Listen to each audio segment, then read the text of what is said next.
आज आपल्याला आख्यानाच्या माध्यमातून रायगडाकडे जायचं आहे, तेव्हा 5 वेळेला भजन करूया आणि रायगडाकडे वाटचाल करूया. कारण बहुतेक रायगडाला हा मान सततच आहे. रायगडाला, सिंहगडाला.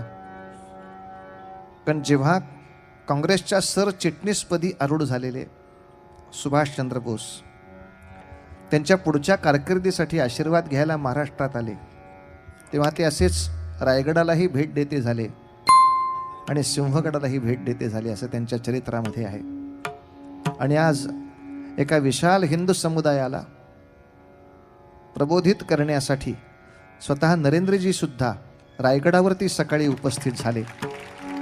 आणि जवळजवळ महाराष्ट्रामध्ये प्रखर हिंदुत्वासाठी काम करणाऱ्या 1 नव्हे, 2 नव्हे, 3 नव्हे, जे आपण 4 दिवस खंत बाळगत होतो की चांगली काम करणारी 10 माणसं एकत्र येत नाहीत, काय करूया, कसं करूया, तर तो सुद्धा आपल्या मनातला खंतीचा विषय बाजूला करत जवळजवळ महाराष्ट्रातल्याच हिंदुत्वासाठी काम करणाऱ्या 100च्या वर संघटना एकत्र त्या ठिकाणी आपले कार्यकर्ते घेऊन उभे राहिल्यात.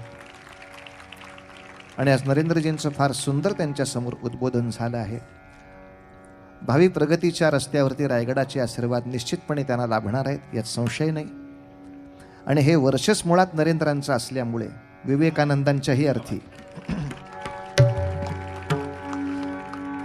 स्वामी विवेकानंदांच्या हिंदुत्वाच्या या सार्धशतीच्या वेळेला किमान आपल्यासारख्या शहाण्यांच्याकडून तरी नरेंद्राचा पराभव होणं चांगलं नाही. याच्या पुढच्या कालखंडामध्ये स्वाभिमानाने स्वत्वानी याच्या पुढचं भारताचं मान जर उंच ठेवायची कोणाच्या नेतृत्वाची आज शक्ती असेल तर सर्वच देशाला नरेंद्रांचं नाव माहिती आहे. त्यामुळे देशाला मोद देणारे मोदी यांच्याबद्दलचा थोडा गंभीरपणे विचार सगळ्यांनी पक्षाच्या भिंती बाजूला ठेवून करायला हवा.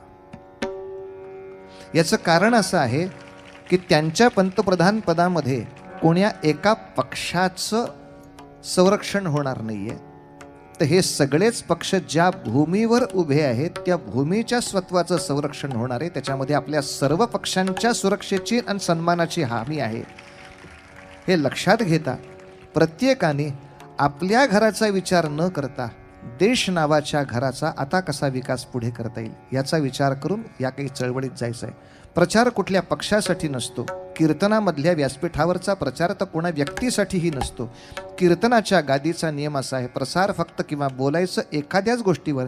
जेव्हा एखादी कोणी व्यक्ती एखादं उत्तम तत्व घेऊन पुढे जाते, त्या तत्वाचा प्रसार जर उत्तम होणार असेल तर त्या तत्वासाठीच नारदाच्या गादीनं आपली वाचा उच्चारायची असते.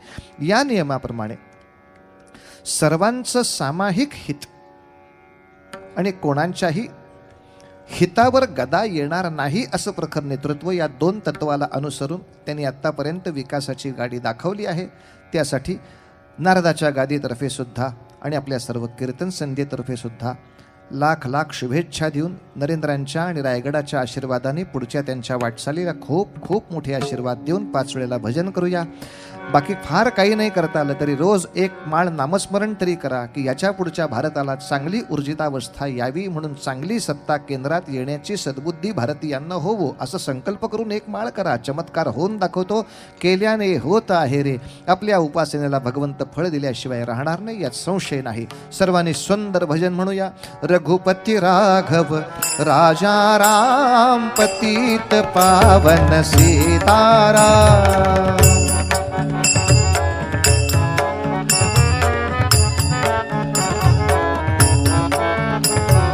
रघुपति राघव राजा राम पतित पावन सीताराम.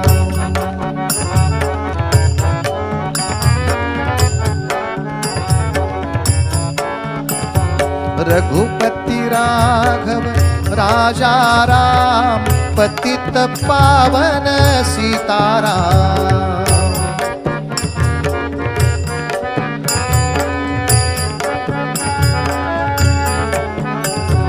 रघुपति राघव राजा राम पतित पावन सीताराम.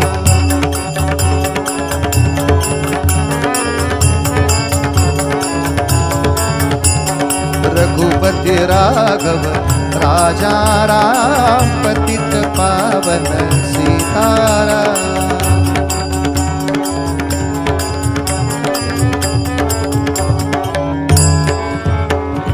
राजाधिराज रामचंद्र महाराज की जय। माझ्यानंतर बंधुवर्गाने म्हणा हरे राम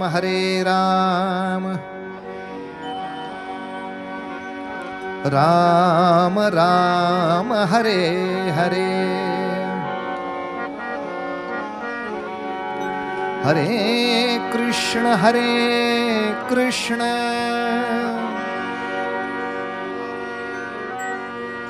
कृष्ण कृष्ण हरे हरे।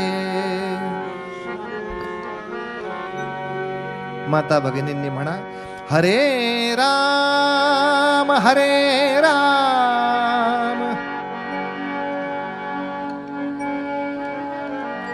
राम राम हरे हरे,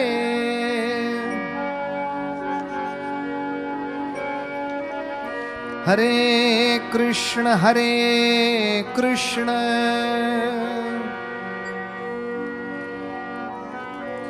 कृष्ण कृष्ण हरे हरे। जय जयकार एकत्र गोपाल कृष्ण महाराज की जय। आनंदी आनंद अवघा, आनंदी आनंद अवघा, आनंदी आनंद अवघा, अवघा आनंद आगळा, आनंदी आनंद अवघा, आनंदी आनंद अवघा, आनंद आगळा, आनंदी आनंद अवघा, आनंद आगळा। गोविंद गोविंद अवघा, गोविंद गोविंद अवघा, मुकुंद सावळा, मुकुंद मुकुंद सावळा,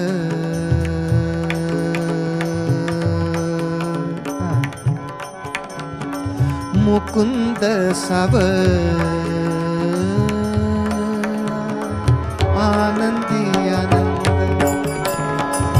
आनंदी आनंद अवघा, आनंद आगळा।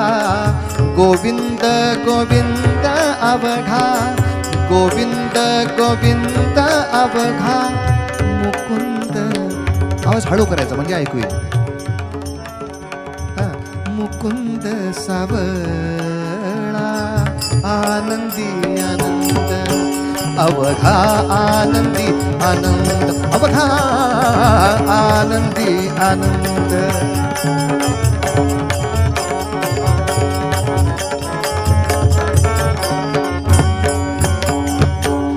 बहुत दिसांचे तप ये फळाला, बहुत दिसांचे, बहुत दिसांचे, बहुत दिसांचे तप ये फळाला। धावुनिया भक्तासाठी घन निळवळला, धावुनिया भक्तासाठी घन निळवळला, धावुनिया भक्तासाठी घन निळवळला। बाहेरी भीतरी अवघा, बाहेरी भीतरी अवघा, बाहेरी भीतरी अवघा, हळू आनंद सोहळा। साफ्याचं फूल धरताना आवाज वेगळा, गुलाबाच्या वेळेला आवाज वेगळा। बाहेरी भीतरी अवघा, बाहेरी भीतरी, हळू मुकुंद आनंद आनंद आनंदी आनंद अवघा आनंदी आनंद आनंद आनंद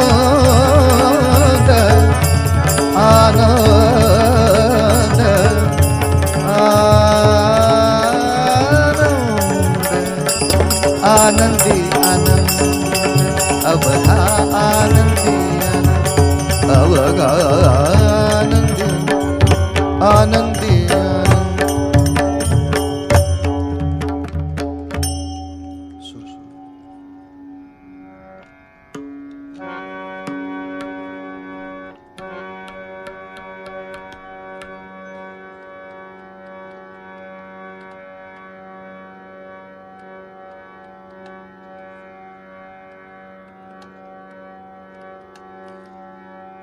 राजे आग्र्याहून सुटून आले. मग जो काही आनंदी आनंद महाराष्ट्रात होता, पण सुटून आल्यानंतर राजांनी एक विचार असा केला की स्वराज्य स्थापनेच्या शपथेपासून महाराष्ट्रामध्ये अखंड युद्ध चालूच आहेत. आधी अफजल खानाची स्वारी झाली, त्याच्या बरोबरीने सिद्धी जौहरची झाली, ती संपते तो शाहिस्ते खानाची झाली, ती संपते तो मिर्झा राजांची झाली. गेली 15 ते 20 वर्ष महाराष्ट्र नुसता युद्धाच्या चरकामध्ये पिळून निघतो आहे. आता एक राजा या नात्यानं या देशाला काही स्थिर अवस्था प्राप्त करायची असेल तर युद्ध नसलेली एक 4-5 वर्ष असली पाहिजेत की जेव्हा युद्ध नाही. म्हणून मग राजांनी आग्र्याहून आल्यानंतर औरंगजेबाला दिलगिरीचं पत्र लिहिलं. झाल्या गोष्टीबद्दल मी दिलगीर आहे. मला खरं तुमची भेट घेऊनच यायचं होतं, पण काही कारणाने ते जमलं नाही आणि माझा गैरसमज झाला म्हणा की माझ्या जीवाला तिथे धोका आहे असं वाटल्यामुळे मी आपल्याला न सांगता इथे निघून आलो. तरी सुद्धा तुमचे आमचे प्रेम कायम राहावे. लोभ आहेच, जो आहे तो दिसतच होता, तो वृद्धिंगत व्हावा वगैरे वगैरे जे अगदी फॉर्मल ज्याला पत्र म्हणतात. आणि अधिक असं लिहिलं, आपली काही याच्याही पुढे दक्षिणेकडची कामं असतील तर सांगायला हरकत नाही, ते करण्यामध्ये आम्हाला आनंद वाटेल. म्हणजे कुठली विजापुरणी गोळकोंडा या बादशहांवर आपल्याला काही कारवाई करायची असेल तर मी आहेच वगैरे. हे दोघंही असे सडकून वैतागलेले होते. शिवाजीराजा मोगलांच्या वतीने जर आपल्यावर चालून आला तर शिवाजीराजाने त्यांच्याकडेही आपला वकील पाठवला. जेव्हा मोगल येतात तेव्हा तुम्ही आम्ही ते तिघं सगळे दक्षिणी एकत्र आलो असतो, तो मोगलांचा हाही त्रास आपला वाचत होता. तेव्हा मी तुम्हाला बोलवतही होतो, सगळे मतभेद बाजूला सोडून बोलवत होतो, पण तुम्हाला एकजूट करायची नाही. का जोडेनी मार. मग त्या कुतुबशहा जरा निवळला होता, त्यांनी मंत्री पाठवला. मैत्रीची इच्छा आहे म्हणले, नंतर भेटूया. मैत्री करायला हरकत नाही, मैत्री संघ प्रस्थापितही करायला हरकत नाही, पण तूर्त मला आता 4 ते 5 वर्ष अजिबात महाराष्ट्रात युद्ध नको आहे. आणि काही वेळेला आपल्या बाजूनं मोहरा पडतो तो असा. औरंगजेबाने संताप संताप संताप केला आणि दक्षिण प्रांताचा कारभार जो मिर्झा राजांनी बघायचा होता, जो दिलेर खानांनी बघायचा होता, त्या दोघांनाही बाजूला केलं आणि त्या ठिकाणी आपल्या ज्येष्ठ चिरंजीवांना पाठवलं, शहाजादा मुअज्जम, जो पाठवूनही न पाठवल्यासारखाच कारभार करणारा होता. इतका नादान मनुष्य त्यांनी त्या ठिकाणी पाठवला आणि अट अशी घातली की तुमचा आमचा प्रेम संबंध कायम चालू ठेवायचा असेल तर माझी जी 5,000 मनसबदारी शंभूराजांकडे आहे, तो जिवंत आहे आम्हाला कळलंय. आता तुम्ही आम्हाला गंडवलं, पण ठीक आहे, तर असं करूया. आता तसाही मी 50 वर्षाचा, म्हणजे असा औरंगजेब म्हणतोय, सांगते बरं का मी. औरंगजेब सांगतोय आता तसाही मी 50शीला टेकलेला, तुम्हीही 40शीच्या पुढे गेलेला. याच्या पुढचं स्वराज्य आपल्या मुलांनीच सांभाळायचं आहे. कसं? माझं राज्य मुअज्जम सांभाळणार, तुमचा शंभू सांभाळणार. मग त्या दोघांना राज्य करण्याचं प्रॅक्टिकल ज्ञान झालं पाहिजे. थेअरी खूप झाली. तेव्हा आपण असं करूया की वऱ्हाडची जहागिरी संयुक्त विद्यमाने चालवू. म्हणजे माझा मुलगा शहाजादा तिथे येईल, तुम्ही तुमचा मुलगा पाठवा. अर्थात तो खूपच वयाने लहान आहे, 10-12 वर्षाचाच आहे म्हटल्यानंतर तो अज्ञान पालक म्हणून तुमचा एखादा सेनापती पाठवा. कसे? राजे म्हणले फारच छान झाले असे. शहाजादा मोअज्जमला इतिहासात असं लिहिलंय की व्यवहारातल्या लोकांना माहीत असलेली जवळजवळ सगळी व्यसनं त्याच्याकडे होती. यादी सांगत नाही, ती बरीचशी लोकांना माहीत असतात आणि ती यादी समजून घेण्यात काही स्वारस्य नाही आपल्याला. त्यामागे औरंगजेबाचा असाही एक छोटा डाव होता की जर शंभू राजा या मुलाच्या नाद्याने व्यसनी करता आला तर राज्य स्वराज्य असंही मारता येईलच ना. अर्थातच शंभूराजांनी तो डाव उलटा केला. शंभूराजे वऱ्हाडची जहागिरी सांभाळण्यासाठी शहा मुअज्जम बरोबर 3 वर्ष राहिले. पण या 3 वर्षात ते तर व्यसनी झाले नाहीच, तर शहाजादा मुअज्जमला संस्कृतची गोडी त्यांनी लावली आणि तो चांगल्या चांगल्या ग्रंथांचं वाचन करू लागला. औरंगजेब तिकडे अस्वस्थ झाला. बुमरँग उलटतं का काय आपल्यावर? उद्या चुकून माकून शहाजादाच त्याच्याकडे जायचं, शिवाजी राजाकडे. आणि गणित तेच होतं. जेव्हा आपलं काही साधत नाही असं लक्षात आलं तेव्हा औरंगजेबाने गुप्त बातम्या पाठवल्या की त्याचा जो सेनापती इथं आलाय प्रतापराव गुजर, त्या प्रतापराव गुजराला आणि या छोट्या शंभ्याला अटक करून ताबडतोब दिल्लीला पाठवा. पण असं माझ्या बापांनी फरमान काढलंय. हे मुअज्जमनी 7 दिवस आधी शंभूला सांगितलं की तुझ्या अटकेचं फरमान काढलं रे माझ्या बापानं. आता प्रतापरावानं पण अटक करायचं फरमान काढलंय. तुझे बाबा आग्र्यातून निघून गेले तेव्हा राजा आमचा औरंगजेब इतका संतापला, त्यांनी तुमचे नेताजी पालकर पकडलेत. प्रति शिवाजी त्यांना म्हणत होते ना, म्हणून त्यांना पकडले. मग महाराजांवरचा राग त्याच्यावर काढला. इतका मारला, छळला की दुर्दैवाने नेताजी पालकरांना धर्मांतरित व्हावं लागलं. औरंगजेबाने त्याचं धर्मांतर केलं. मोहम्मद कुली खान असं त्याचं नाव ठेवलं. नेताजी पालकरला पुन्हा काबूलच्या मोहिमेवर पाठवलं. तिकडच्या मोहिमेवर जाता जाता रस्त्यातनं ते सुटले आणि महाराष्ट्राकडे येऊ लागले. म्हणजे एका बाजूला हाती प्रति शिवाजी लागला होता, तोही सुटला. म्हणून औरंगजेबाने जास्त चिडून या दोघांच्या अटकेचे हुकूम काढले. मुअज्जमने आधीच सांगितलं, पळा, सगळे पळून जा. म्हणजे मी वडिलांना कळवून टाकीन, तुमचा हुकूम यायच्या आधीच 3 दिवस ते पळाले. काय करणार? सापडले की पाठवतो. हे कशाला डोंगरात सापडायला बसलेत? शिवाजी राजाला कळेना हा एवढा का उदार होतोय आपल्याबद्दल. कळलं. याला म्हणावं डोकं, याला म्हणावं डोकं. कारण औरंगजेबानं सुद्धा त्याचं राज्य कसं मिळवलं होतं? त्याच्या 2 भावांना मारून आणि बापाला संपवून. शहाजादा मुअज्जम तोच विचार करत होता, उद्या औरंगजेबाकडून जर मला राज्य मिळवायचं असेल तर औरंगजेबाला माझ्या बापाला पुरून उरेल असा कोणीतरी शक्ती संपन्न माझा मित्र करून ठेवलेला असायला हवा. काय पठ्या भविष्य बरोबर ओळखतोय की उद्या माझ्या वडिलांवरच वचक लावायचा असेल, माझ्या भावंडांना संपवायचं असेल आणि मला जर माझी दिल्लीची पातशाही वडिलांकडनं मिळवायची असेल तर बाबा सुद्धा ज्याचे फसू शकतात असा राजा माझ्याकडं पाहिजे. त्यामुळे पठ्यानी शिवाजी राजांच्या नावे आपला सगळा कौल दिला. पण राजानं एक आनंद असा होता, 3 वर्षाचा काळ. 3 वर्ष म्हणजे गंमत नाही आहे. 3 वर्षाच्या कालखंडात महाराष्ट्र प्रांतात कोणतंही युद्ध आलं नाही. अर्थात मुघलांचे आणि राजांचे प्रेमाचे संबंध आहेत हे कळल्यावर विजापूरकरांनी गडबड केली नाही. तशीच बातमी गोवळकोंड्याला गेल्यामुळं गोवळकोंड्यांनी गडबड केली नाही. गोवळकोंडा आणि महाराष्ट्र मैत्री संघ प्रस्थापित करतायत म्हटल्यावर गोव्याचा पोर्तुगीज गप बसला. एका बुद्धिबळात किती राजकारणं साधावी लागतात याचं स्वच्छ गणित आपल्याला त्या ठिकाणी दिसेल. राजाने अप्रतिम राजकारण खेळलं. मात्र 3 वर्षामध्येच सगळे ते तह संपले. शंभूराजे परत आले, प्रतापराव गुजर परत आले. म्हणजे असे कसे काय परत आलात? वरचा हुकूम सांगितला, चला. म्हणजे तहाच्या दृष्टीनं त्यांनी तह मोडायला सुरुवात केली आहे का? हो.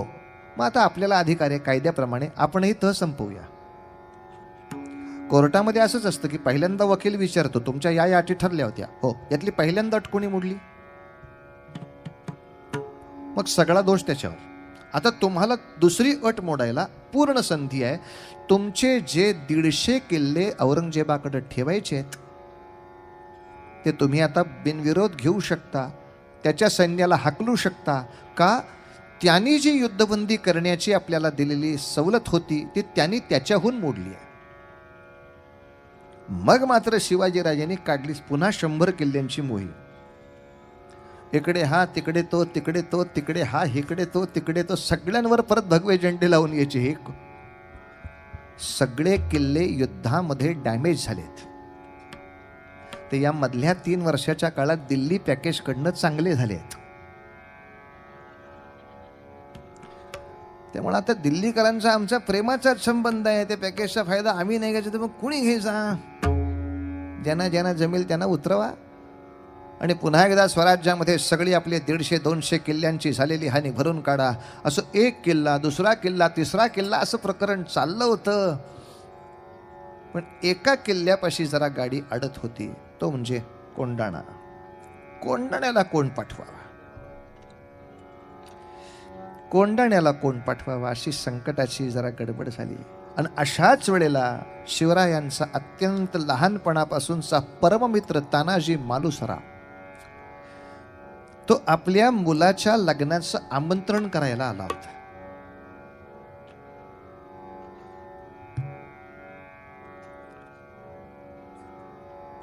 त्यांनी आपल्या पोराला सांगितलं होतं, तानाजीच्या मुलाचं नाव रायबा आणि तानाजीच्या इकडे वडिलांचं नाव शेलार मामा. म्हणायचं मामा पण वडील. ते शेलार मामा यांचे चिरंजीव तानाजी, त्यांचे चिरंजीव रायबा, तिघही आले होते अक्षत द्यायला. कुटुंब, कु म्हणजे आजी आजोबा, कुळ, पुढे हे टू नवरा बायको आणि ब फार बाळ, अशी 3ही पिढ्या एकत्र असल्या त्या कुटुंब. म्हणजे आजी आजोबाच घरात नाही, हे नुसते टुंब, त्यांचा काय उपयोग?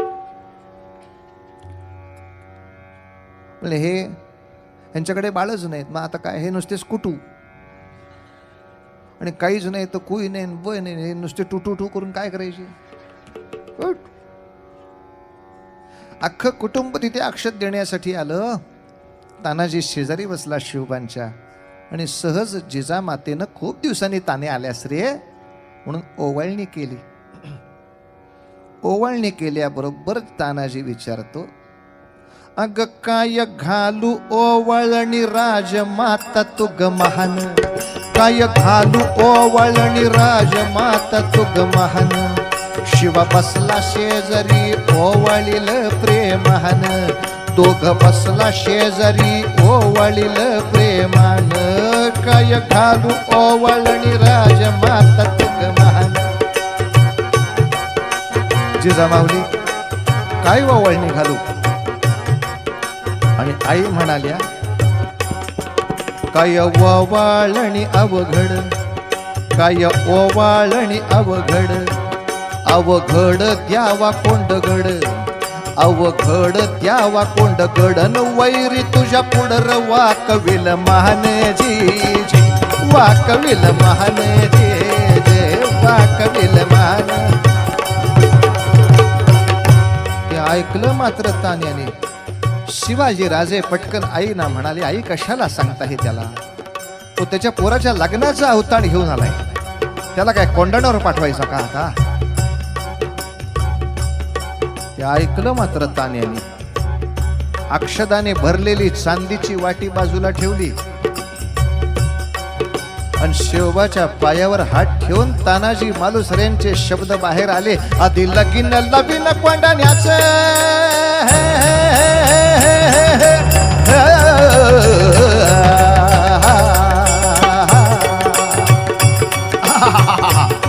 आधी लगीन लावीन कोंढाण्याचं, मगच रायबाचं ब्रीद हे आमचं, वाहिला देह देश कार्यास, वाहिला देह देश कार्यास, देवा धर्माची चाड आमास, देवा धर्माची चाड आमास, शिवराया हाच एकची ध्यास जी. शिवराया हाच याकाची ध्यास घे जे शिवराया गड घेतो तरी समाग येतो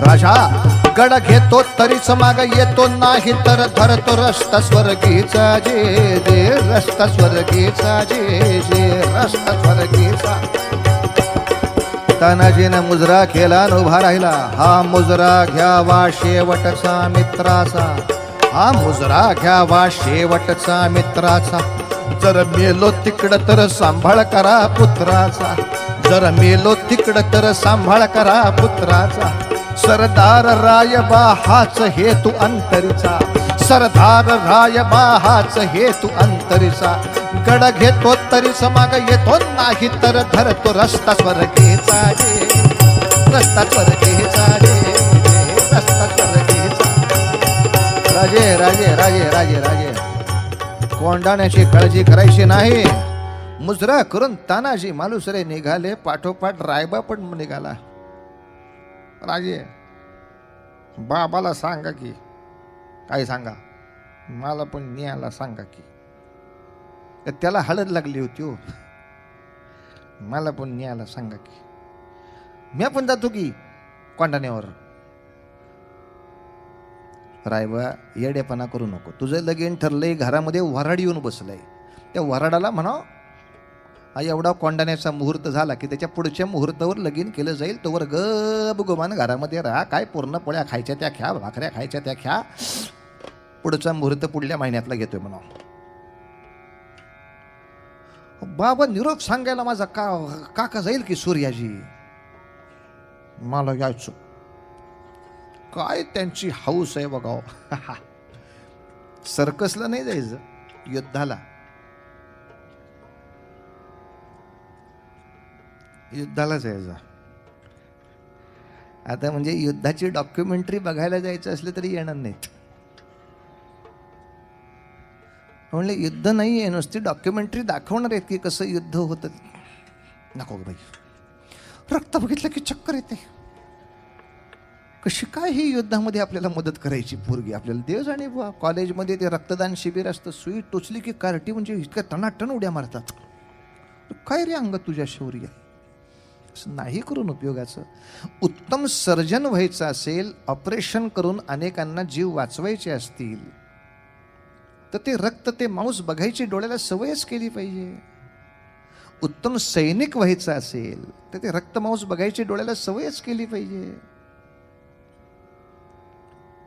उद्या समजा आपल्या सगळ्या मुलांनी आश्वासन दिलं पोलिसांना की पोलिसांनो दंगल बिंगल झाली तर काय घाबरू नका आम्ही येतो तुमच्या मदतीला ते पोलीस पहिली हीच चौकशी करणार ए बाब्या काय चक्कर विक्कर नाही रक्त पाहून नाही तर दंगल पेटली की काय काय होतं तुला माहीत नाही का एखाद्याने चापर मारला हातावरती माझा हात इथं गळफटून पडला तुटून पडला तो पटकन उचलायचा असा जोडायचा इथं बँडेज लावायचं तिथं जायचं तुलाच रक्त बिगून चक्कर यायला लागली तुझ्यासाठी काय ॲम्ब्युलन्स आणू काय साधी गोष्ट आहे कोण कोणाला कशी मदत करणार तेव्हा माझी प्रार्थना आहे का जरा वाईट वाटेल पुढल्या कीर्तन महोत्सवाला जरा कमी येतील माणसं बहुतेक पण आज आपल्या देशातल्या पोलिसांना किंवा सैनिकांना आपल्या मुलांनी मदत करावी असं जर वाटत असेल तर आईवडिलांनी पहिलं त्यांच्याकडनं जबर व्यायाम करून घ्यायला पाहिजे शक्ती नसेल तर ते कोणालाही मदत नाही करू शकणार आहेत तेव्हा देशासाठी काहीतरी करावंसं वाटतंय हो पहिला गधड्या व्यायाम कर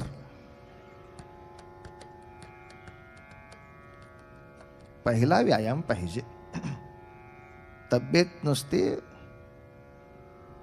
बाजीराव पेशवे नको सिंघम असला तरी चालेल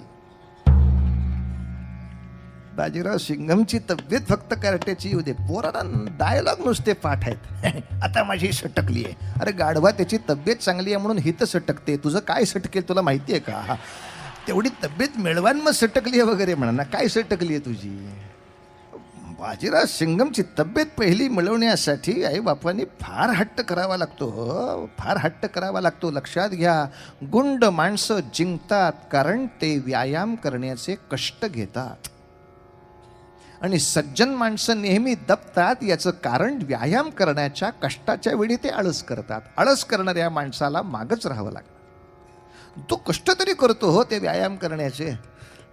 तब्येत चांगली पाहिजे, व्यायाम पहिला गधड्या चांगला कर. आणि मांसाहार नाही केलात तरी आठवड्यातनं एकदा ह्या पोरांना घेऊन मटण मार्केट दाखवत जा.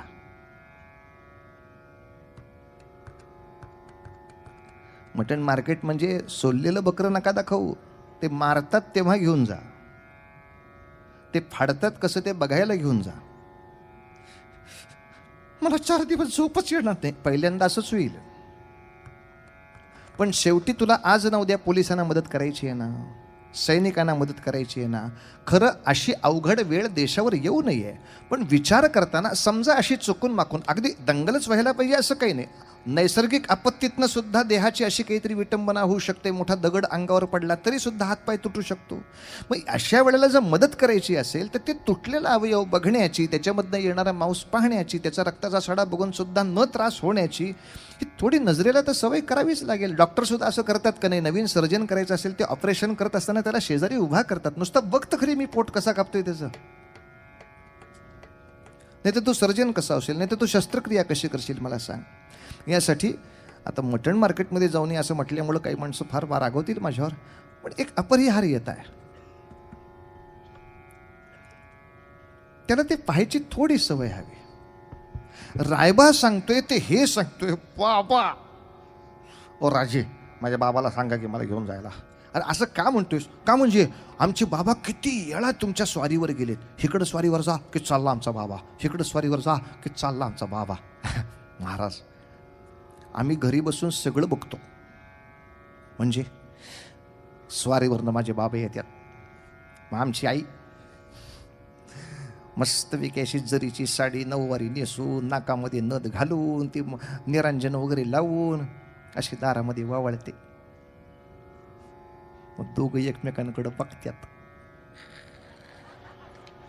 पोरांचं निरीक्षण पक्का असते होती, कारण ती काय गप्प काय आंधळी आहेत काय ती. ते निरांजनाच्या वातीच्या प्रकाशात दोघं एकमेकांकडे बघतात. असं खुदू गालातल्या गालात हसत्यात. आणि मग तुम्ही काय बक्षीस दिलं असेल ते आमचा बाबा आमच्या आईच्या त्या तपकात टाकतोय. आणि मग आत येतात. आता मला सांगा राजे, माझं लगीन ठरवलंय, म्हणजे व्हायचं असलं तरी का होईना माझी बायको आहे ना तिथं घरात, मी तर इकडं आलो आणि तुम्ही तर स्वारी सांगितली. आता बायको माझी पंचरती लावून बसेल आणि मी काय देऊ तिथे येऊन? मला पाठवा की राजे. शिवाजी राजे सांगतात, तान्या लेका आपण सगळे हट्टी तर पोरं काही वेगळी आपल्यापेक्षा व्हायचीत. रायबाला जप आणि त्याहीपेक्षा स्वतःला जप. तान्या मला कोंडाणा पाहिजे हे जितकं खरं आहे तितकाच तूही पाहिजेलस. तुम्ही माझ्या जीवाभावाचे मित्र असे मधल्या रस्त्यात माझे हात सोडून जाऊ नका रे. फार एकटं वाटतं, फार एकटं वाटतं. हे स्वराज्याचं पुरं झालेलं स्वप्न दाखवायचं कोणाला, असं जीवाचं रान होऊन जातं. तान्या स्वतःला जपशील. त्याच्यावर उडी मारून 80 वर्षाचे शेलार मामा म्हणले, मी आपण जातोय. म्हणलं मामा तुमचं वय 80, आता घ्या रिटायरमेंट. नो रिटायर, सगळे टायर पक्के आहेत. तो गाडी कुठेही घालायची सांग, आता नो रिटायर. जातोच बघल्या का कोंढाण्याच्या वरती. मग सूर्याजी म्हणलं म्या तरी का राहू. चला सगळे सहकुटुंब सहपरिवार कोंढाण्याचं लग्न लागण्यासाठी माणसं गेली. बरोबर जवळजवळ त्यांची उमराठ्याची फौज घेऊन गेले. माघाच्या नवमीचा मुहूर्त ठरला होता. माघ वद्य नवमी, जेव्हा दासनवमी असते, तोच कोंढाण्याच्या विजयाचा पण दिवस. राजगडावर महाराज थांबले होते. तान्या कोंढाण्यावरती विजय मिळवल्या तिथं गवताची गंज आहे, ती पेटवायची. ती गंज पेटली म्हणजे मला कळेल काय झालं. दुसऱ्या क्षणाला मी तिथं येणार आहे तुला बघायला, ध्यानात ठेव. आम्ही कोंढाण्याला माघाच्या वद्यनवमीला पुण्याच्या व्यायामशाळेतर्फे एक स्पर्धा ठेवली होती की जिथून तानाजी तो गड चढला, तर कडा चढला, त्या कड्याला दोऱ्या लावायच्या आणि पुन्हा आपल्या पोरांनी ते चढून दाखवायचं. आली होती पण 400-500 मुलं आली होती चढून दाखवायला. दोरीचा मलखांब ज्याला येतो त्याला ते जमण्यासारखं आहे. याचं कारण तो कडा असा कोऱ्हाडीसारखा तिरपा आहे, पाय टेकायला जागा नाही, दोरीलाच गाठी करायला लागतात. त्या गाठीवर असं असं असं करतच वर जायचं. अगदी खूप वर गेलात तर एखादा आधार सापडणार आहे. यासाठी अर्थात तानाजी मालुसरेंनी पहिलं वापरले ते घोरपड नावाचं हत्यार वापरलं आहे. त्यांच्याकडं मोठी चंदनी पेटीमध्ये ती घोरपड असायची. यशवंती तिचं नाव. त्या घोरपडीला त्याने माघाच्या नवमीच्या काळ्याकुट्ट संध्याकाळी हे सगळे आधी आलेले ती घोरपड काढली, तिच्या कमरेला दोरी टाकली. कारण घोरपड एखाद्या डिंकानं चिकटावी तशी कुठल्याही दगडाला चिकटून बसू शकते. ती गोल जी फिरवली, सबदिशी वरच्या कडेला टाकली आणि घोरपडीनं दगड धरला आणि काय अंगात आलं बाईच्या, सोडला आणि दगड आली खाली परत आणि बसली खांद्यावर.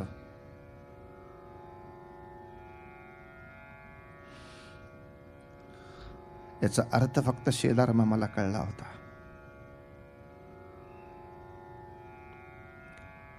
मालकाचं मरण जनावराला आधी कळतं. त्याला सोडून जायचं नाही जमत त्या जनावराला. त्याने आपशकून वाटतो रे, त्याने आपशकून वाटतो. पण तानाजीनं सुद्धा तिला दम द्यावा. यशवंती सदा ग यश दिलं, म्हणून ठेवलं नाव तुझं भलं. यश ते देई आज मजला, इथं खांडोळी करून घालीन खायाला. ते मात्र ऐकलं. त्या घोरपडीचाही नाईलाज होता. पुन्हा जी घोरपड टाकली तिनं बरोबर तिथं पकड धरली. त्या दोराला चढून एक जण वरती गेले, तानाजीराव. नंतर खुंट्या ठोकायच्या होत्या कड्यामध्ये आणि त्या खुंट्यांना दोऱ्या सोडायच्या आणि बाकीच्यांनी वर यायचं. पण अंधारामध्ये दुर्दैवाने खुंट्या ठोकताना दिसलं नाही. 10-15 खुंट्या एकाच भेगेमध्ये ठोकल्या गेल्या. बरं, खालच्या लोकांना सांगितलं होतं वरचा माणूस वरती पोचला की त्यांनी दोरी हलवायची, म्हणजे त्याला कळेल एक माणूस पोचला, मग दुसऱ्याने चढायला सुरुवात करायची. पण अंधारामध्ये एखादा मध्यापर्यंत गेला तरी ह्याला धीर धरायचं नाही. काही वेळेला कधी एकदा कोंढण्यावर जातोय आणि अशी एकेका दोराला 2-3 लटकायला लागले.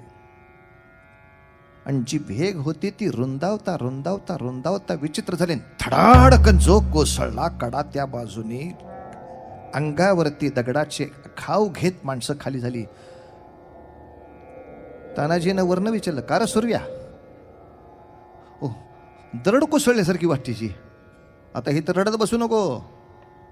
असाच गडाला वळसा घाला. कल्याणच्या बाजूचा दरवाजा आहे, तिकडून फोडान गडावरती या, तोवर आम्ही बघतो काय करायचं ते. फक्त गडावर युद्ध करणं थोडं सोपं होतं. याचं कारण उदयभान नावाचा बांडका राजपूत तिथं राज्य करत होता. त्याच्या हातात 1,500ची फौज होती आणि तोच मुहूर्त तानाजीनं निवडावा. याचं कारण त्या मुहूर्तावर उदयभानूंनी स्वतःचं लग्न जाहीर केलं होतं आणि तो त्याच्यापेक्षा वयानं अत्यंत लहान असलेल्या कुठल्या तरी मुलीचं आयुष्य उद्ध्वस्त करणार होता, त्या मूर्खाच्या पैशाच्या लोभापायी. आणि आता उद्या ह्याचं उदयभानूचं लग्न, म्हणून आदल्या रात्री पार्टी झालेली होती. शिवाजी राजांच्या सैनिकांचा तो विषय होताच, पार्टीचा फायदा.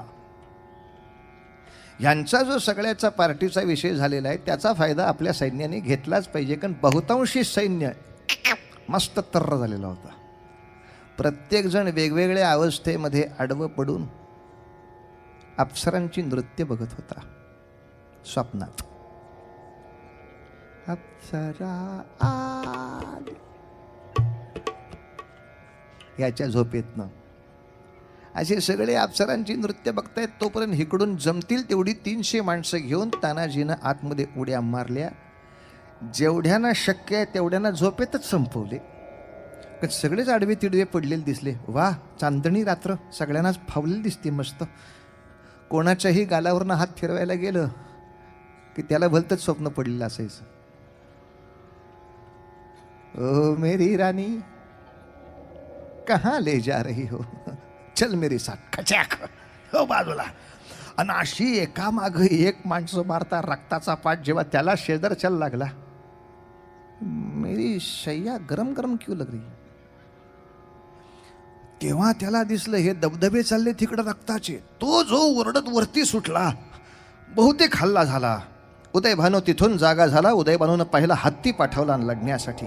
तानाजी स्वतः एकटा उभा राहिला होता, हत्तीशी 2 हात करायला. लक्षात घ्या, येसाजी कंकाची झुंज तर आपल्याला माहिती आहे, पण तानाजीनं कोंडाण्यावर सुद्धा हत्तीबरोबर काही काळ झुंज करून हत्तीला आडवा करून दाखवलाय. तानाजीची ढाल जी कमकुवत झाली याला कारण पहिलं हत्तीशी झुंज होऊन गेली हे आहे. उदय भानू तिथून विचारतोय, किती माणसं आलीत? तेच काही कळत नाहीये. मारत्यात सपा सपा सपा. असं लग्नाचा सगळा मुहूर्त काराबाजूला आणि उदय भानू स्वतः बाहेर आला. उदयभान राजपुताचं वैशिष्ट्य असं की त्याचा आहार बघितला तर आश्चर्यचकित व्हाल. इतिहासाच्या बकरीत त्याचा आहार एका बैठकीला 1.5 बकरं खाणारा असा उदयभानू होता. म्हणून शिवाजी राजांचा निर्णय बरोबर होता की इथं तानाजीच गेला पाहिजे, 64 भाकरीचा वीर. ह्या ताकदीला त्या ताकदीचं सणंग जोडलं पाहिजे हो. आणि मग तिथं उभं राहिल्यानंतर जी घोषणा केली तानाजीनं उदयभान बघितल्यावर, अरे हर हर हर हर हर हर महादेव म्हणून घुसले. अर गर्जना भयंकर झाली, खोपली काली आग भडकली. सेना सागर खवळे मोठा, सेना सागर खवळे मोठा. खाड खाड घोड्याच्या टापा, खाड खाड घोड्याच्या टापा. वीर झुंजाया घेतीचे पहाचे जे, वीर झुंजाया घेतीचे पहा. आणि रात्रीच्या अंधारात कापा काप कापा काप सुरू झाली. नेमका तानाजी आणि उदयभानू एकमेका समोर आला. 2 ग्रह गोलांची टक्कर होती. तानाजीनं उदयभानूला बघितला, कार हराम्या कपाळाला झांप्या शिवगंध लावतोय आणि शिवाजी राजाशी वैर करतोय. काय औरंगजेब बघा बाप कर तुझा, हा त्याच्याशी मान राखतो ना, आमच्या सगळ्या स्वराज्याचं वाटोळं करतो. याद राख, स्वराज्याकडे वाकडा डोळा करून जो बघल तो डोळ्यात सगट पोडला जाईल, याच्यानंतर लक्षात ठेव. छणक्या तलवारीतनं उडाव्यात अशा तलवारीचे झणके चालू होते चालू होते चालू होते. पण हत्तीशी झुंज घेतल्यामुळे ती गडबड झाली होती. तान्याची ढाल तुटून पडली. ढालीचे 2 तुकडे झाल्यावर थांबतं का काही युद्ध? कमरेचा शेला गोंडाळला डाव्या हाताला. शेला काय करणार होता, पण त्या हातावरती ढालीसारखे उदयभानूचे तलवारीचे घाव घातले. आपल्याकडं काकडीची कोशिंबीर करण्यासाठी काकडी चोचवतात तसा अख्खा डावा हात चोचवला गेला होता. सगळी मूठ चोचवली गेली होती तरी सुद्धा उदयभानूला ऐकना. तानाजी उदयभानूला ऐकना. गोवळ येऊन पडल का काय अशी अवस्था झाली. पण हे रक्त गेल्यामुळे थोडा शक्तिक्षय झाला होता, थोडा शक्तिक्षय झाला होता. तानाजी वाट बघत होता, सूर्या कधी येतोय, सूर्याजी कधी येतोय. एवढ्यात कल्याणचा दरवाजा फुटला. कल्याणच्या दरवाज्यातनं माणसं वर येत आहेत असं ऐकलं. मात्र तिकडची हर हर महादेवची गर्जना ऐकली. आता पुष्कळसा आपल्या डोक्यावरचा भार उतरला होता आणि तो एक क्षण वाईट ठरला. सूर्य आलाय एवढं बघायला तानाजीनं माग मान केली, तेवढ्यात उदयभानूचा घाव बसला मानेवर काच दिशी. उदयभानूच्या घावानं ताने आडवा. उदयभानू वेड्यासारखा दृष्टासारखा हसू लागला. तेवढ्यात मागणं आवाज आला, ये आडाण्या, माझ्या पोराची तलवार बघितलीस पण माझ्यासारख्या म्हातारीची तलवार तुला नाही बघाय मिळायची. 80 वर्षाचा शेलार मामा समोर येऊन उभा राहिला. माझ्या पोराच्या मानेवर मार करणारा असा उदयभानू मी काही जिता जाऊ देईन काय? ए म्हाताऱ्या नको हित येऊ, ए म्हाताऱ्या नको हित येऊ असं उदयभान बोलेपर्यंत उदयभानूच्या अंगावर अशी हनुमंतासारखी उडी मारली. एका उडीत उदयभानू आडवा त्याच्या ओरावर बसला शेलार मामा आणि मग भोपळा वेलीचा कापतो तसा मनगोट शिरलं त्या उदयभान्याचं. अरे साल्या 42 पिढ्या तुझ्या मरकत गेल्या, शिवाजी राजा शिवाकडे करतो. पण का कोणास ठाऊक मराठी फौजेमध्ये वार्ता पोचली की तानाजी पडला. तानाजी पडला म्हटल्याबरोबर सगळे लागले पळाया. कल्याणचा दरवाजा होता खूप लांब, मग पळायचा रस्ता फक्त एकच होता, त्या दोऱ्या आणि तिथली सगळी खुंट्या. माणसं त्या खुंट्यांच्या बाजूने पळायला लागली. तेव्हा सूर्याजी मालुसरे 2 तलवारी घेऊन रस्त्यात उभा राहिला आणि सांगतो, अरे तुमचा बाप तिथं मरून पडलाय आणि तुम्ही इकडं खुंट्यांच्या दोऱ्या शोधताय व्हय. मी आधीच त्या सगळ्या असलेल्या दोऱ्या कापून टाकल्या आहेत. आपल्या स्वातंत्र्य योद्ध्यामध्ये दोऱ्यांनी सुद्धा हौतात्म्य घेतलंय. आता तुमचं काय करायचं ते ठरवा. त्या खोंट्या दोऱ्या सुद्धा हौतात्मा झाल्या. आता तुमचं काय करायचं ते ठरवा. आणि मग मराठी भाला जो परतला, मारला मारला मारला मारला. कोंढाण्याचा किल्ला जिंकून भगवा झेंडा फडकायला लागला आणि तिथं गवताची गंज पेटली. राजगडावरती असणारे शिवाजीराजे म्हणले, मासाहेब मला नाही थांबता येणार. ताबडतोब घडदळ काढून कोंढाण्याच्या पायथ्याशी राजे आले. कोणी बोलायला तयार नाही, कोणी हसायला तयार नाही. काय झाले रे पोराव, किल्ला जिंकलाय ना? वैजी, अरे मग थोबाडा का उतरले सगळ्यांची? मोर जा, मोर जा. कोंढाण्यावर चढून येताना तिथं शेजार मामा दिसला, मांडीवर पोराचं प्रेत घेतलेला. म्हातारा छातीतनं फुटला होता. ताद्या, लेका माझं श्राद्ध तू करायचं. ते घरी जाऊन काय र सांगू सुनबाईला. रायबाच्या लग्नाचं काय? एका बाजूला रायबा डोकं धरून बसलाय, सूर्या बसलाय. तान्या कशाला घाई केली? कुठं मरायला जात होता उदय भान्या? मी मागणं कापत होतो ना त्याला. राजाला काय तोंड दाखवू? माझ्या राजाला काय तोंड दाखवू? तोपर्यंत शिवाजीराजे मागे येऊन उभे राहिले होते. हळूच खाली बसले. राजाला पाहिल्यावर सगळे बांध पडले. राजा ताणव्याला माझा, ताणव्याला सांगत होतो, मोर नको जाऊ हत्तीच्या. ताने गेला.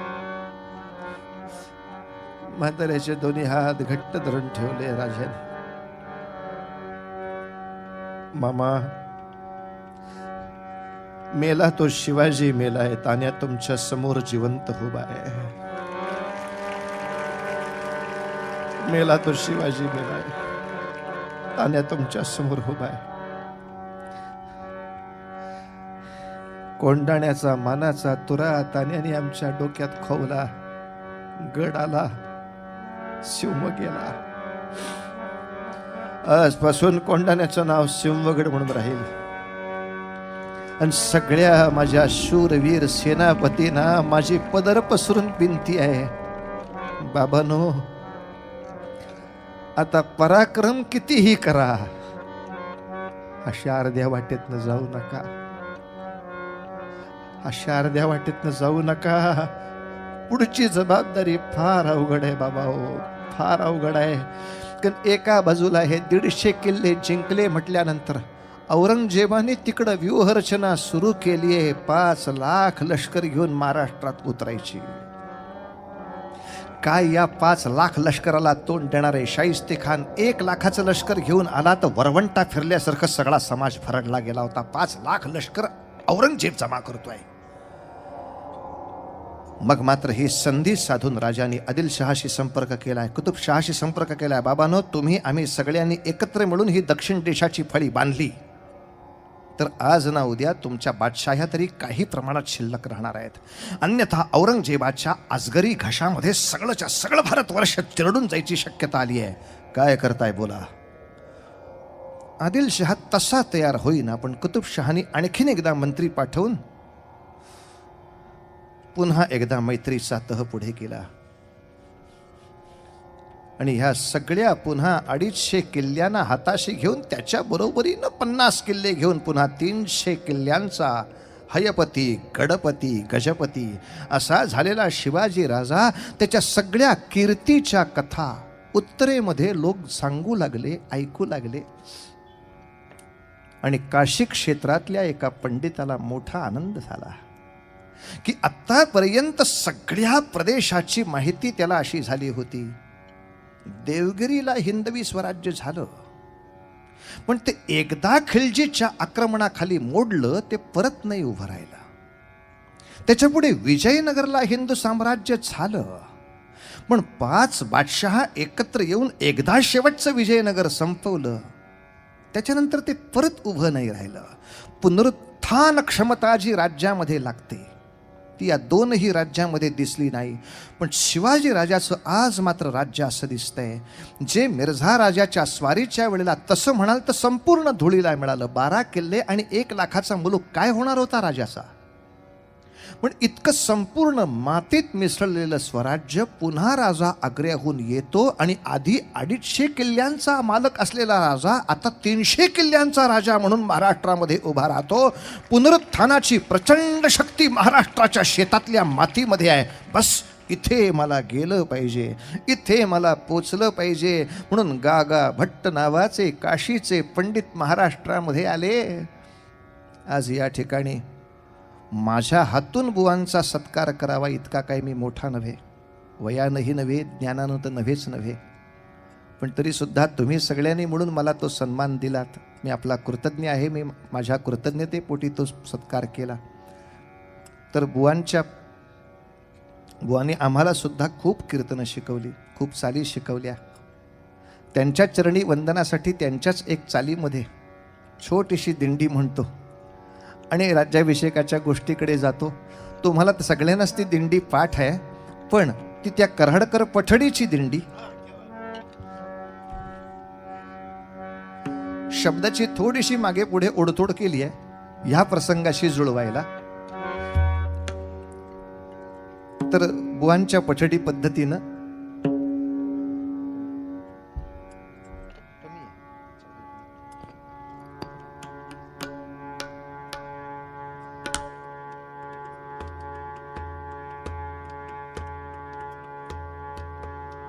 वा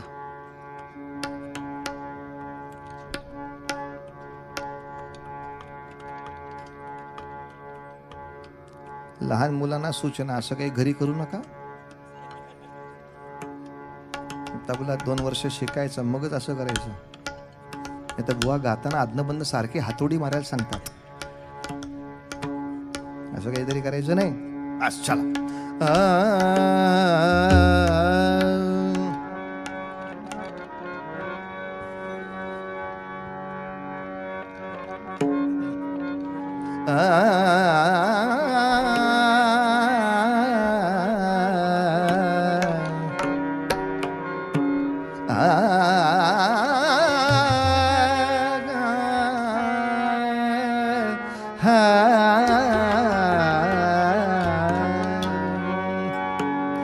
काशी पंडित बोलला गोडवाणी, काशी पंडित बोलला गोडवाणी, काशी पंडित बोलला गोडवाणी. श्रवणी येता लोचनी येत पाय, श्रवणी येता लोचनी येत पाणी. हो काशी पंडित बोलला गोडवाणी, काशी पंडित.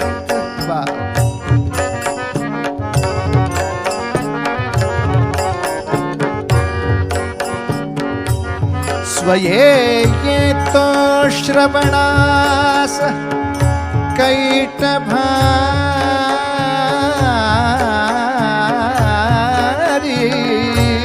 स्वये येतो, स्वये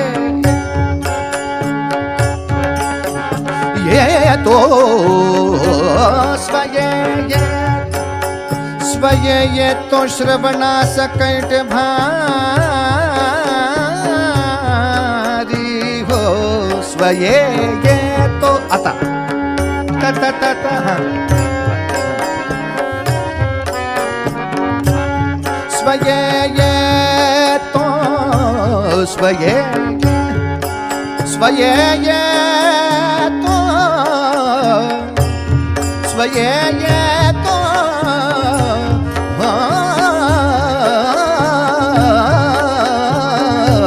svoje je to. स्वये श्रवणास कैटवारी रंग चढला ते कीर्तनास रंग चढला ते कीर्तनास भारी हो काशी पंडित बोलला गोडवाणी काशी गागाभट्ट महाराष्ट्रामध्ये आले.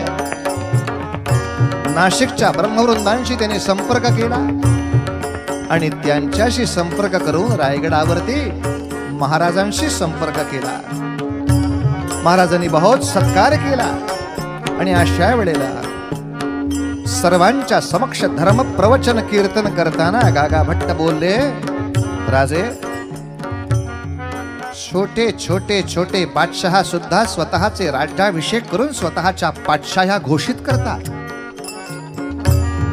आपण संपूर्ण धुळीस गेलेले राज्य अनेक वेळेला परत उसळवलेत, पण अजून आपला राज्याभिषेक नाही, अजून आपले तख्त नाही, अजून आपल्या नावे पातशाही नाही.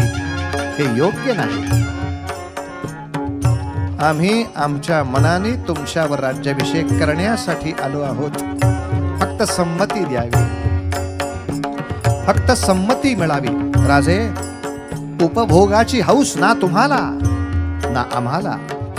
राज्याभिषेक उपभोगासाठी नव्हे, पण ती एखादी घटना अशी असते की दिगंतरी जाऊन पृथ्वीच्या 5ही खंडांना वार्ता देऊ शकते की मराठी साम्राज्य परत उभे राहिले. मराठी साम्राज्याला स्वतःचा स्वाधीन एक राजा मिळाला. मराठी साम्राज्याने स्वतःची एक पातशाही निर्माण केली. ही संपूर्ण पिकं या शेतात निघू शकतात.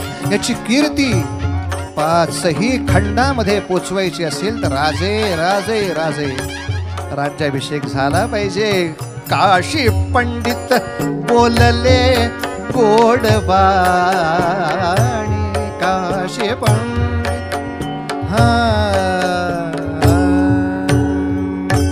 पंढरीनाथ महाराज की जय. आणि एकदा मान्यता मिळाली मात्र आता राज्याभिषेकाच्या आनंद प्रसंगाकडे आपण जात असल्यामुळे पुन्हा कशाचीही उजळणी नको. आत्ताच काय ती उजळणी पुरी करू, पण नंतर होणार फटाक्याची आतषबाजी. त्यात आपली आरती ढणढण ढणढण आणि त्याच्याही पुढं घरी जायची सगळ्यांना घाई भणभण भणभण. याच्यामध्ये कुठे काय उजळणी होत बसणार. मात्र घरी जाऊन सगळ्या 5 दिवसाची उजळणी करा. 5 दिवस आपला वर्गपाठ झालाय. आता पुढला जानेवारी होईपर्यंत आपल्याला गृहपाठ पूर्ण करायचा आहे आणि पुढील जानेवारीतल्या दिनांक आपल्याला जसे जाहीर होतील तसे आपण पुढच्या इतिहासाचं श्रवण करण्यासाठी एकत्र येऊ. पण तोपर्यंत गृहपाठ पूर्ण व्हायला पाहिजे. त्यातला क्रियापाठही जमेल तेवढा पूर्ण व्हायला पाहिजे. साधारण आत्ता जी काही सगळी मला मुलं मुली दिसत आहेत त्यांच्या ज्या तब्येती आहेत, 1 वर्षभराने जरा बऱ्या तब्येती झालेल्या दाखवायला या. आता मी जरा 100 जोर मारायला लागतो. मागल्या वर्षी ह्याला खोकला होता, अलीकडं आता तापही यायला लागला. हे नका सांगायला होतं. ते आम्हालाही होत असतं, ते त्यांनाही होणारच आहे. त्याच्यामध्ये याच्यातून काय काय झालं किंवा समाज हिताचे एखाद दुसरे प्रकल्प वृक्ष संवर्धनाचे चालतील, गो संरक्षणाचे चालतील. माझ्या कल्पनेनं रत्नागिरीच्याही आसपास काही ठिकाणी गोशाळा आहेत, गो सुरक्षा आहे. फक्त वसुबारसेला गायीची पूजा नाही करायची आपल्याला. ज्यांना शक्य असेल त्यांनी सप्ताहातनं एकदा त्या गोशाळेला भेट द्या. गायींच्या सहवासात राहण्याचा प्रयत्न करा. गोपालकृष्ण म्हणजे अगदी गायींना ठीक आहे, प्रवचन झालंय आपलं सगळं हे करून. आता तू गायीच्या जवळ राहतोयस का शेण बघितल्यावर असं नाही करून चालत बाळा. तेच आपलं संजीवन आहे ना. आज 9 देते आपल्याला देणार आहे. त्याच्यावरनं औषधं आहेत, त्याच्यावरनं खतं आहेत. गोसेवा आणि गोरक्षण या दोन्ही गोष्टीचा आपण परत उजळणी करू. आपल्या देवतेंच्या रूपांची आपण सगळी उजळणी केली. त्याबद्दल आपल्याही मनातले गैरसमज बाजूला करूया. कोणाचे असतील तर ते आपण बाजूला करायचा प्रयत्न करू. वृक्षारोपणापासून गो संरक्षणापासून वृद्धांच्या सहकार्यापर्यंत कोणताही सामाजिक प्रकल्प चालेल. इतिहासाचं पुनर्वाचन हाही सामाजिक प्रकल्प चालेल. मात्र जिथे जिथे उपासना बंद पडल्या असतील त्या त्या घरामध्ये जाऊन उपासना आग्रहाने पुन्हा सुरू करून देणं हाही एक आपला प्रकल्प संकल्प आहे. ही सगळी उजळणी झाली. शिवरायांच्या चरित्राची उजळणी करता करता आम्हाला पुढची पिढी पराक्रमाची पाहिजे यात संशय नाही, पण ती विवेकी पाहिजे. त्याच्या हृदयामध्ये संतांचाच आविष्कार पाहिजे. ती प्रत्येकाच्या बाबतीत दया करणे, जे पुत्रासी तेची दासा आणि आदासी, इतक्या तऱ्हेची मायाळू पाहिजे. शक्ती असली की गुंड, आणि संत म्हणजे शक्तिहीन असं गणित न करता मनोजवम मारुततुल्य वेगम जितेंद्रियम बुद्धिमतां वरिष्ठम वातात्मजम वानरयूथ मुख्यम, असं आम्हाला मारुतीरायाच्या आदर्शाने आपलं प्रत्येक पुढचं नेतृत्व उभं करायचं आहे. उजळणी पुरे. आता शिवरायांचा हा सुंदर शिवकाळ पुन्हा आपल्याला उभा करायचा असेल तर नीतिमत्तेची चाड असणारे पुन्हा एकदा आपल्याला आपले शिक्षक उभे केले पाहिजेत. नीतिमत्तेची चाड असणारे कारखानदार आणि अत्यंत मोठे उद्योजक तुम्हा आम्हाला तयार केले पाहिजेत. नीतिमत्तेची चाड राखण्यासाठी जर कोणी मध्ये त्रास देत असेल तर त्याला 2 हात करू शकणारे त्याचे संरक्षक तुम्ही आम्ही उभे केले पाहिजेत. संरक्षक, शिक्षक, समर्थक आणि सहाय्यक अशा 4 पायांच्या चौरंगावर नेहमीच सत्यनारायण अधिष्ठान करत असतो. हे 4ही आपल्या संस्कृतीचे पाय आपण घट्ट करूया. संरक्षण, शिक्षण, साह्य आणि सेवा, या 4ही गोष्टी आपल्याला ज्या ज्या शक्य असतील त्या करा. बस उजळणी पुरे. आपण ह्या एका प्रसंगाकडे येऊ. राज्याभिषेक एकदा करायचा ठरला म्हटल्यानंतर शिवरायांनी पहिलं दर्शन जर कोणाचं घेतलं असेल तर प्रतापगडाला जाऊन प्रतापगडी असलेल्या देवीचं, महिषासुर मर्दिनीचं दर्शन घेतलं. कारण त्या पराक्रमापासून खऱ्या अर्थाने शिवरायांना दैवी अवतार म्हणून महाराष्ट्राने मान्यता द्यायला सुरुवात केली. तुळजापूरच्या भवानीच्या दर्शनाला नाही जाता आलं तर पर्याय कोणता? तर प्रतापगडची भवानी असा त्याही काळामध्ये पर्याय असल्या कारणामुळे देवी समोर पहिला नारळ गणपती समोर अक्षत ठेवली आणि मग त्या मंगल कार्याला सुरुवात झाली. महाराजा, अरे आम्ही गोंधळी गोंधळी, आम्ही गोंधळी गोंधळी, आम्ही गोंधळी गोंधळी, आम्ही गोंधळी गोंधळी, आम्ही आंबेचे गोंधळी, गोविंद गोपाळाचे मेळी, गोंधळी गोंधळी, आम्ही आंबेचे गोंधळी, गोंधळी गोंधळी, आम्ही आंबेचे गोंधळी.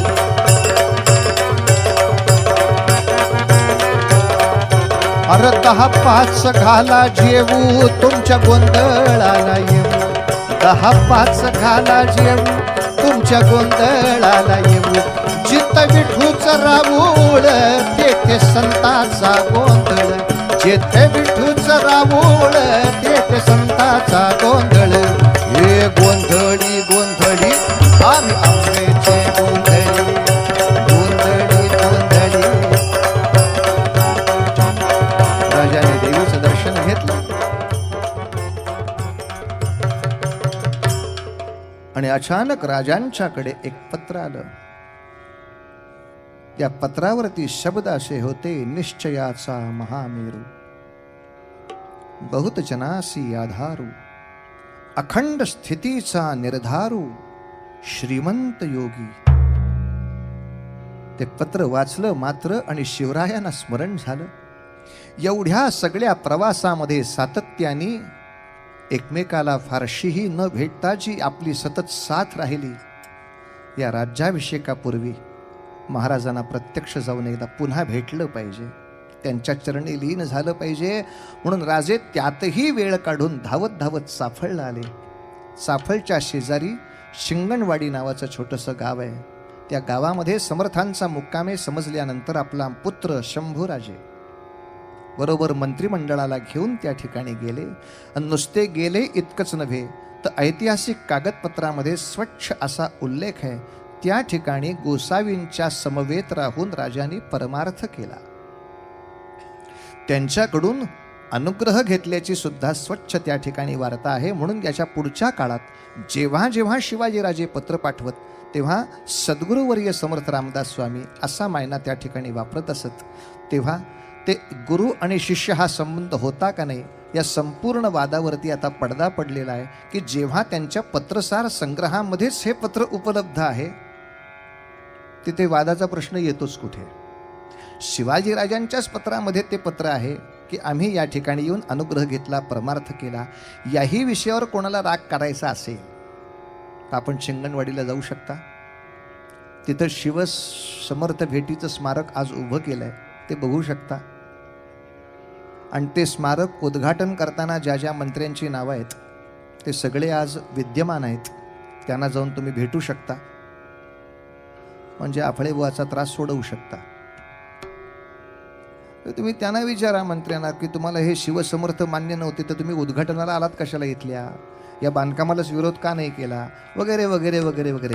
ज्यांना एकूण सगळ्या भांडणातच रस आहे त्यांनी भांडणामध्ये आयुष्य घालवावं. मुद्दा इतकाच आहे, आपल्याला इतिहासाचा फक्त अभ्यास करायचा आणि याच्यातून पुढे जायचे. समर्थांचं वाङ्मय, तुकोबांचं वाङ्मय आणि एकाच वेळेला शिवरायांचा पराक्रम, या सगळ्या त्रिकुटांनी जो काही त्या काळाला आनंद वनभुवनाचा आपल्याला दर्जा दिला होता तो सगळ्यात महत्त्वाचा आहे.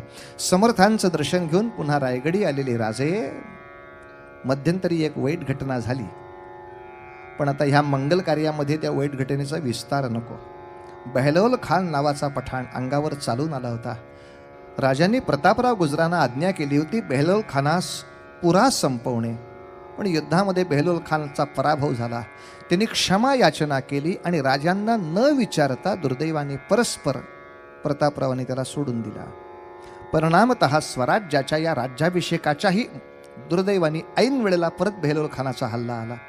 प्रतापराव म्हणाले आम्हाला सैन्य जास्तीचं पाहिजे. राजे म्हटले आम्ही तुम्हाला संपवा त्याला म्हटलं होतं, तुम्ही त्यास सोडलेत. आता आपण काय ते पहा, आम्हास तोंड दाखवू नका. आपल्या चुकीमुळे स्वराज्यावर इतके विचित्र संकट आले म्हटल्यावर प्रतापराव गुजरांची ही भ्रुकुटी चढली. आणि मग त्यानंतरचा प्रसंग आपल्या सगळ्यांना माहिती आहे. वेडात मराठे वीर दौडले सात, म्यानातून उसळे तलवारीची पात. अशा संपूर्ण बेहलोल खानाच्या फौजेवर ही 7 माणसं तुटून पडली. अर्थातच ते पुरेसं होणार नव्हतं, चिंध्या उडाल्या. बाकीचं सैन्य आलं. बेहलोल खान काही काळ मागे परतवून ठेवला होता, पण राज्याभिषेकाच्या सुरुवातीला सेनापती मारला जावा ही घटना थोडीशी हृदयाला चरका लावून गेली. अर्थात आता राज्याभिषेकाचा मुहूर्त आपल्याला बाजूला करायचा नव्हता. यासाठी पटकन दुसऱ्या सेनापतीची नियुक्ती करून हंबीरराव मोहित्यांना त्या ठिकाणी नियुक्त केलं. आणि आता रायगडावरचे सगळे मंगलविधी एकामागे एक सुरू आहेत. गागा भट्टांनी मुद्दाम राज्याभिषेक प्रयोग नावाचा ग्रंथ तयार केला. कोणत्या विधीनंतर काय होणार, एक फार मजेशीर गंमत सांगायची आहे.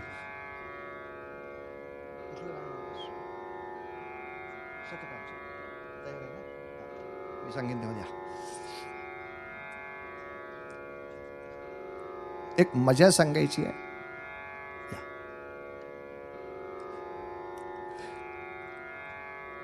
त्या राज्याभिषेक विधीमध्ये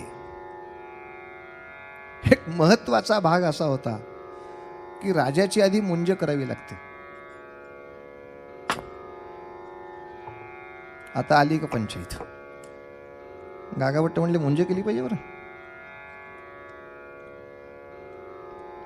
मुंज मुलाला 6 मुली आणि 2 मुलगे आहेत. पण शिवरायांचा हाही मोठेपणा लक्षात घ्या. कोणत्याही धार्मिक गोष्टीची कुठलीही टिंगल न करता अत्यंत आनंदित मनाने त्या सर्व विधींना ते सामोरे गेलेत. आता उपनयन तर रायगडावर झालं, आता पुढची आणखीन मोठी पंचायत. का, मुंज झालेल्या राजाचं लग्न लागलं पाहिजे. अहो गागाभट्ट, माझी आधीच 8 लग्न झाली आहेत. 8 राण्यांची, त्यातली सईबाई आता जिवंत नव्हती. बाकी 7 राण्यांचे महाल रायगडावर बांधले होते. आता पुन्हा आणखीन लग्न वाढवायची इच्छा नाही. गागाभट्ट म्हणले त्याला सुद्धा आपल्याकडे एक पर्याय आहे. कोणता? त्याच राण्यांबरोबर परत लग्न करायचं. पण तो विधी होण्यासाठी ते आवश्यक होतं. काय भाग्य असेल नाही त्यांच्या मुलांचं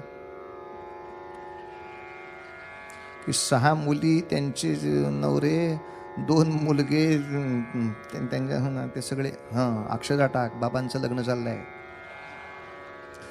जे जे काय आवश्यक आहे ते त्या ठिकाणी करणं आवश्यक होतं. आणि मौंज विधी पूर्ण केला, त्यानंतर विवाह विधी पूर्ण केला. आता ज्येष्ठाच्या बरोबर त्रयोदशीच्या पहाटेच्या मुहूर्तावरती महाराज सिंहासनारोहण करणार म्हटल्यानंतर 32 मण सोन्याचं सिंहासन तयार केलं. सगळ्या महाराष्ट्राने एकवटून नुसतं सिंहासन नव्हे तर सगळी चिन्ह, तराजूचं चिन्ह, मत्स्याचं चिन्ह, मोरचे, चौरे, जे जे राजा म्हणून दरबारामध्ये पाहिजे. कोणाला श्रीमंतीची हौस आहे म्हणून करायचं नाही, पण ह्या भिकाऱ्यांना काय जमणार आहे करायला, हे आता ह्याच्या पुढे कोणी नाही म्हणता कामा. त्यामुळे इंग्रजांचे राजदूत, कुतुबशहाचे राजदूत,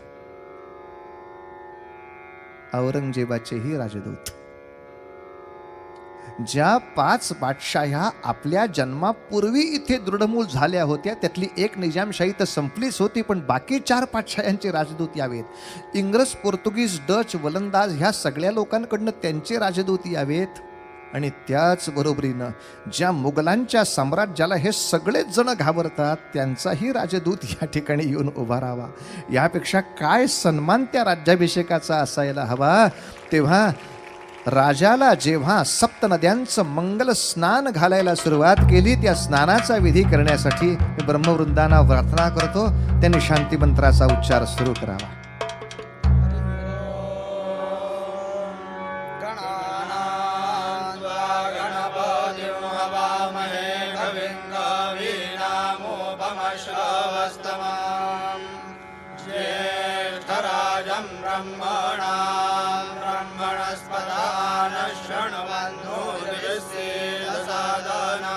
गंगा, यमुना, सरस्वती, सिंधू, कावेरी, 7 नद्या, 3 समुद्र, या सर्वाचं पाणी कलश आणले राजांच्या मस्तकावर अखंड नद्यांच्या धारा चालू होत्या. यातली एकही नदी स्वराज्यात नव्हती. गंगाही नव्हती, यमुनाही नव्हती, सिंधू नव्हतीच नव्हती, गोदावरीवर सत्ता नव्हती. त्या नद्या बहुतेक स्नान घालत असताना कानात सांगत असतील, आमच्यासाठी येतोयस ना राजा लवकर, आमच्यासाठी येतोयस ना राजा लवकर. त्या जलाला मस्तकी घेऊन राजाही त्यांना आश्वासन देत होता. राजांची हिंदवी स्वराज्याची शपथ ही फक्त महाराष्ट्राला मुक्त करण्यासाठी नाही, सर्व विश्वातल्या हिंदू मात्रांचा अन्याय दूर करण्यासाठी मी उभा आहे. दुसऱ्या कोणावर मला अन्याय नाही करायचा, पण हिंदूंवर सुद्धा अन्याय झालेला मला नाही सहन करता येणार. सर्व तीर्थक्षेत्रांची मुक्तता, सर्व हिंदूंच्या तीर्थक्षेत्रांचा सन्मान, यासाठी मी मला व्रतनिष्ठ बांधील आहे.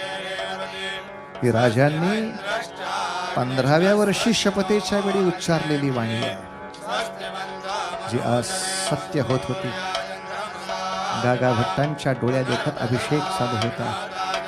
त्या सगळ्या नद्यांना सांगितलं जात होतं, येतोय राजा तुमच्याकडे, येतोय राजा, थोडी वाट पहा, थोडी तुमची तपस्या चालू ठेवा. किनाऱ्यावरच्या लोकांची मंगल स्नान तो आटपून वेश बदलला आणि वेश बदलून सोयराबाई महाराणी, शंभूराजे युवराज, राजे स्वतः अंगावरती राजाचा पोशाख घालून माऊलींच्या दर्शनासाठी आले. जगदंबा माता की जय. या ब्रह्मवृंदांच्या मंत्रामध्ये खूप मोठं सामर्थ्य असतं बरं, फार मोठं सामर्थ्य. आपल्याला ते जाऊन बघायचं असेल तर मी एक गाव सांगतो, मुद्दाम कधीतरी पुढच्या वर्षात चक्कर मारून या.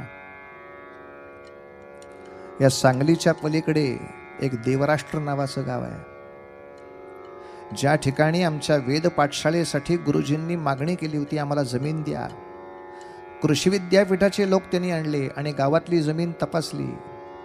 जी नापीक होती ती वेद पाठशाळेला दिली की त्याच्यावर शेत होणार नाही. वेद पाठशाळा तिथे सुरू झाली. विद्यार्थ्यांचा मंत्र जागर सुरू झाला. उत्तम अनुस्वार आणि आघातासह मंत्रांचा त्या ठिकाणी यज्ञ सुरू झाला. यज्ञाच्या मृत्तिका त्या ठिकाणी पसरल्या जाऊ लागल्या. आणि आपल्या पूजेसाठी फुलझाडं लावून बघूया असं वाटलं. फुलझाडं लावली, यायला लागली. मग म्हणले फळझाडं लावून बघूया, ती यायला लागली. बारमाही पपईचं पीक यायला लागलं. आणि आता कृषी विद्यापीठ विचार करायला लागलं, सुया जमिनीत भोसकून जमिनीत काय झालंय. तेव्हा गुरुजी म्हणाले, जमिनीत नाही झालं, जमिनीवर झालं जे व्हायचं ते. अरे, ज्या मंत्रांच्या श्रवणाने नापीक जमीन सुद्धा सुपीक बनवता येते, ते मंत्र श्रद्धेनं आपण ऐकले तर हेही शेत मातीचंच आहे ना हो. याच्यावर का नाही चांगला परिणाम होणार. म्हणून आदरपूर्वक या वेदमूर्तींचा आपण आदर बाळगायला हवा. तसा त्या मंत्रोच्चाराचा सुद्धा आदर ठेवून त्याचे नुसते आघात अंगावर पडले तरी सुद्धा जीवनाला काही सुगंध मिळणार आहे. औषधाचा परिणाम कित्येक वेळेला आज दिसत नाही, तो कित्येक काळाने दिसतो. पण आजपर्यंत या मंत्राच्या प्रभावाने अनेक ठिकाणचे अनेक रोग बरे झालेत, अनेक पर्यावरणातले दोष कमी झालेत. हे विज्ञान सिद्ध करत असताना अश्रद्धा नाही करू. गागा भट्टानी मातोश्रींच्या दर्शनासाठी त्यांना नेलं. आता आपण जे राज्याभिषेकाचं चित्र बघतो ना, त्या ठिकाणी जिजाबाई बसल्यात असं चित्र दाखवलं जातं. पण इतिहासाच्या सगळ्या बखरी पाहता जिजाबाई त्या महालामध्ये तिथे राज्य दरबारात नाही आहेत. कारण एकदा दर्शन घेऊन तिथे जायचं आहे. नियम असा आहे की आता राजांनी उठून ज्याला नमस्कार करावा अशी कोणीही व्यक्ती या दरबारात नाही. सर्वश्रेष्ठ राजाच येत राहणार. या गणिताप्रमाणे ते सगळं ठरवायचं असतं.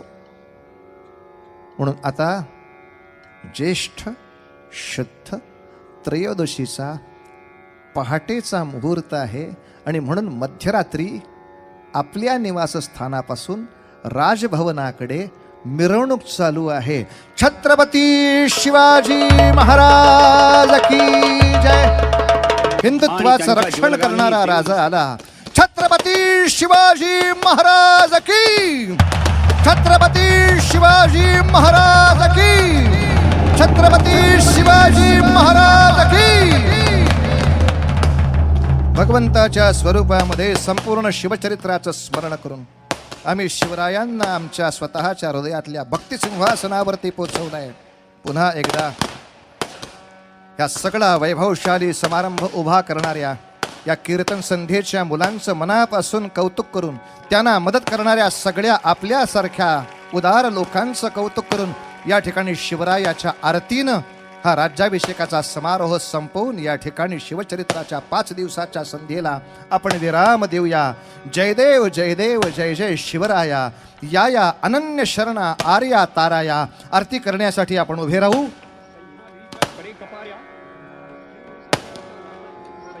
सर्वांनी आरती एकमुखाने म्हणा. हेच दान देगा देवा तुझा विसर न व्हावा. गुण गायीन आवडी हेची माझी सर्व जोडी. न लगे मुक्ती धन संपदा संत संग देगा. जय देव जय देव जय जय शिवराया. जय देव जय देव जय जय शिवराया. जय जय शिवराया. या या अनन्य शरणा आर्या ताराया. जय देव जय देव जय जय शिवराया. जय देव. आर्यांच्या देशावर म्लेच्छांचा घाला.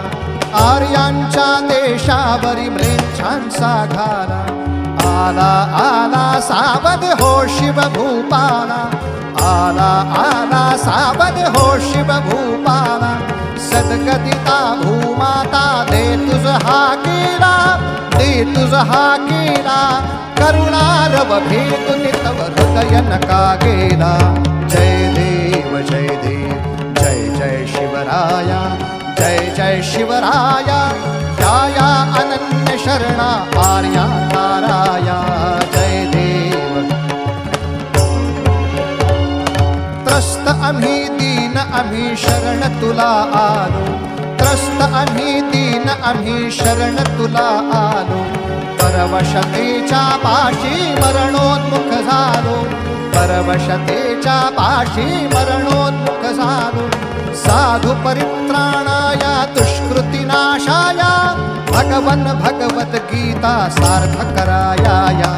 जय देव जय देव जय जय शिव. शिवराया जय जय शिवराया जाया अनन्य शरणा आर्या ताराया जय देव जय जय शिवराया जय जय शिवराया जय जय शिवराया छत्रपती शिवाजी महाराज की प्रदक्षिणा घालीन लोटांगण वंदीन चरण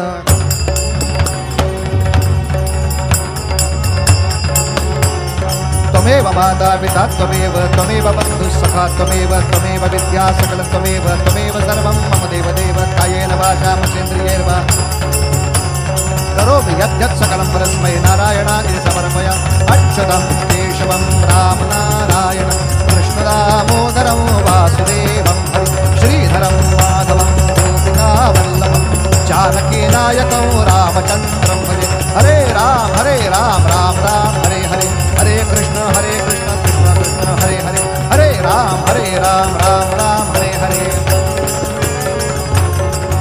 राजाधिराज रामचंद्र महाराज की जय गोपाल कृष्ण महाराज की जय जगदम्बा माता की जय पंढरीनाथ महाराज की जय भारत माता की जय आर्य सनातन वैदिक हिंदू धर्म की जय धर्मवीर संभाजी महाराज की जय छत्रपति शिवाजी महाराज की जय नमः पार्वती पते हर हर हर महादेव सदा सर्वदा योग तुझा घडावा